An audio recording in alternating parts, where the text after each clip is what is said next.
नमस्कार बंधुगण।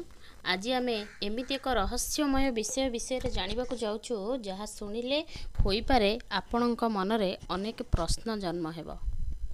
हिंदू धर्मर एक महत्वपूर्ण ग्रंथ गरुड़ पुराण रे जीवन मृत्यु एवं आत्मार यात्रा विषय विस्तृत वर्णना मिले। कह जाए जे मृत्यु हठात आसी थाए किंतु केतेक समय रे प्रकृति और शरीर किछि संकेत दे थाए। आज आम जानिबा सेही 7टी संकेत विषय जहां लोक विश्वास एवं पौराणिक वर्णना सह जोड़ा जाय थाए। वीडियोटी को शेष पर्यंत देखा आपण मानक मोर अनुरोध। चलंतु आरंभ करिबा। प्रथमटी हैला निज छाया रे अस्वाभाविक परिवर्तन। गरुड़ पुराण सह जड़ित किसी पारंपरिक व्याख्या कह जाए जे जदि कौनसी व्यक्ति निजर जो छाया को स्पष्ट भाव में देखिपारे नहीं किंबा छाया असाधारण परिवर्तन अनुभव करे ताहा एक अशुभ संकेत। यार अर्थ जीवनर समय धीरे धीरे शेष आड़क जाउची। तापर आसीबा सूर्य और चंद्रर आलोक धूसर देखा कह जाए जदि कौन व्यक्ति को हठात सूर्य किंबा चंद्रर आलोक असाधारण भाव में मंद किंबा धूसर लगे आरंभ हुए ताहा मध्य एक संपर्क होता है।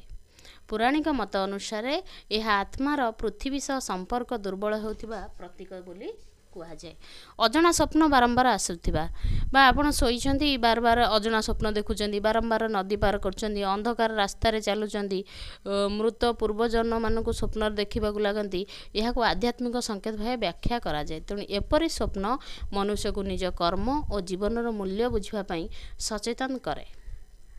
धर्म और संसार प्रति हठात वैराग्य। जेतेबेले कौनसी व्यक्ति हठात संसार मोह मायारू दूरे जाए, भगवान का नामर अधिक मन लगाती, से एक आध्यात्मिक परिवर्तन आसे।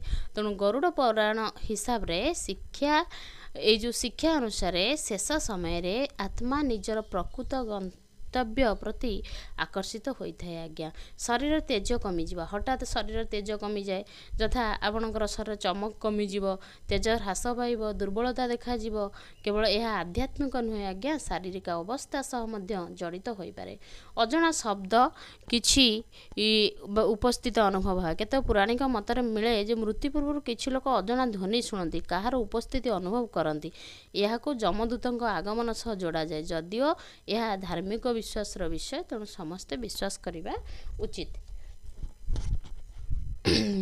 अनेक वृद्ध व्यक्ति साधु सन्तों जीवन में देखा जाए जे सेमाने निज अंतिम समय रे कौन करती निकट आसबार अनुभव करिथांती, सेमाने परिवार को डाकी थांती, धार्मिक कार्य करथांती एवं शांत भाव में जीवनर शेष मुहूर्त को ग्रहण करिथांती। आपण माने लक्ष्य करथिबे आपणक घरे जो बुढ़ा हेले बुढ़ी हेले कि किए जदि मृत्यु शज्यार पड़ी थाए, से तार मृत्यु थिबो किछि दिन, से तार पुओ हो झियो हो समस्त को पाखक डाके, पूरा व्यस्त विव्रत होइकि डाके कि मु एमिति मते लागुची, तमे किछि देख।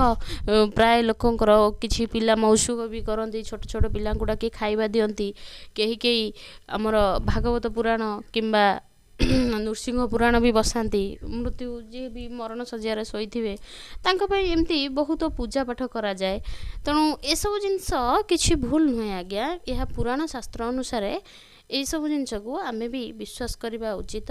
तेणु गरुड़ पुराण रे भी यही सब जिनस रही जोटा कि 7टी सतर्कवाणी मृत्यु पूर्व आज्ञा आमको मिल जाए। तेणु बंधुगण गरुड़ पुराण आमको भय देवाई नुहे बरं जीवनर सत्य बुझाई रचित होइछि। यार सबुठारु बड़ संदेश होछि मनुष्य निज कर्म को शुद्ध रखा उचित, सत्य पथरे चलवा उचित एवं भगवान को सदा सर्वदा स्मरण रखा उचित। मृत्यु जीवन शेष नुहे। तेणु जदि आपको वीडियो भल लगी थाए तेबे लाइक करंतु, शेयर करंतु, चैनल को सब्सक्राइब करंतु।